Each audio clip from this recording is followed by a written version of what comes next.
I think presentation skills are crucial. And I think particularly in a society like the Material Research Society, where there's so many multiple disciplines coming together, people working on these very multidisciplinary projects with people who are different fields, different areas, you have to be able to communicate your work and you have to be able to understand other people. So the better your communication skills, the more diversity of people you're going to be able to work with. For people who aren't familiar with it, improvisation is this idea that you have two or more people who are going to tell a story in real time. So they don't have any props, they don't have a script, they really have no idea what's going to happen.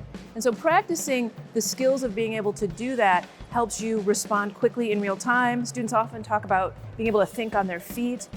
You're more creative, and you also have this idea of positive communication, which is a very fundamental part of improvisation. So this workshop is an adaptation of a class that I lead for graduate students in STEM at the University of Wisconsin at Madison. We'll start with a little bit of a warm-up to get people used to the space. It's a very interactive workshop. I want to get people used to talking out loud, used to me, used to each other. And then we move into one of the fundamental parts of improv, which is this idea of positive communication. We'll practice that in an activity.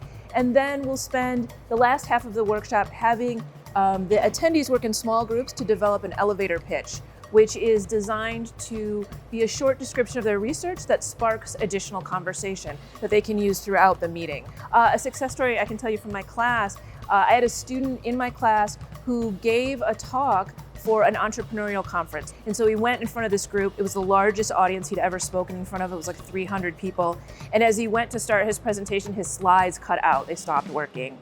And one of the tenets of improv is being creative and be able to be spontaneous and adjust to the moment. And he was able to do that, he told me, because he had taken the class and he thought about improvisation as he was doing his talk. So he was able to relax and then give a very excellent talk. And he received funding too. Probably not due to the improv, but because his idea was amazing.